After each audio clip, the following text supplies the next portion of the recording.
শুধু লেনদেনের সংখ্যাই নয়, বেড়েছে লেনদেন করার অর্থের পরিমাণও। এবছরের ফেব্রুয়ারি মাসে ডিজিটাল মোবাইল ব্যাংকিং সিস্টেম ব্যবহার করে লেনদেন হয়েছে ১.৩০ লাখ কোটি টাকা, যা এখন পর্যন্ত দ্বিতীয় সর্বোচ্চ লেনদেনের রেকর্ড।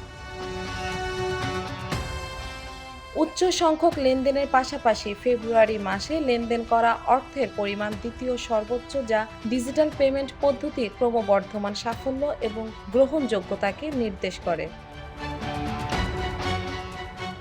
কেন্দ্রীয় ব্যাংকের এক প্রতিবেদন অনুযায়ী ফেব্রুয়ারি মাসে বিকাশ, নগদ বা রকেটের মতো এমএফএস ব্যবহার করে ৫৮.৪৩ কোটি বার লেনদেন করা হয়েছে। এর আগে সর্বোচ্চ ৫৭.৩৩ কোটি বার লেনদেন হয়েছিল গত বছরের অক্টোবরে। গত বছরের ফেব্রুয়ারি মাসের তুলনায় এই বছরের ফেব্রুয়ারিতে লেনদেন বেড়েছে প্রায় ৩৪%। ২০২৩ সালের ফেব্রুয়ারিতে ৯৭.৩১ কোটি টাকা লেনদেন হয়েছিল। ইন্ডাস্ট্রির অংশীদাররা লেনদেনের সংখ্যা এবং পরিমাণ উভয়ই উল্লেখযোগ্য বৃদ্ধির জন্য ডিজিটাল লেনদেনের প্রতি জনগণের অভ্যস্ততা তৈরি ও ডিজিটাল ইকোসিস্টেম উন্নত হওয়া সহ বেশ কিছু কারণ দেখিয়েছেন।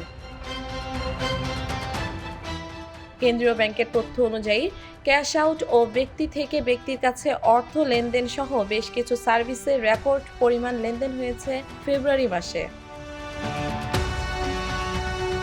সুপার শপ এবং অন্যান্য ব্যবসায় এমএফএস ব্যবহার করে গত ফেব্রুয়ারিতে ৬,৪৫৯ কোটি টাকার মার্চেন্ট পেমেন্ট করা হয়েছে। ২০২৩ সালে ফেব্রুয়ারির তুলনায় এই বছর মার্চেন্ট পেমেন্ট ৮৩% বৃদ্ধি পেয়েছে। গত বছরের ফেব্রুয়ারিতে মোট লেনদেনের পরিমাণ ছিল ৩,৫৩২ কোটি টাকা। গত জুন মাসে এমএফএস ব্যবহার করে সরকার ২,১৭৩ কোটি টাকার উপবৃত্তি, বয়স্ক ভাতাসহ বিভিন্ন ধরনের সহায়তা প্রদান করেছে। কেন্দ্রীয় ব্যাংকের তথ্য অনুযায়ী ফেব্রুয়ারির শেষে এমএফএস গ্রাহকের মোট সংখ্যা দাঁড়িয়েছে ২২.১৫ কোটি। মাত্র এক বছরে গ্রাহক বেড়েছে প্রায় ২.৫ কোটি। দেশে বর্তমানে বিকাশ, রকেট, ইউকেশ, মাইকেশ এবং শিওরকেশের মতো ১৩টি মোবাইল ফিনান্সিয়াল সার্ভিস কার্যকর আছে।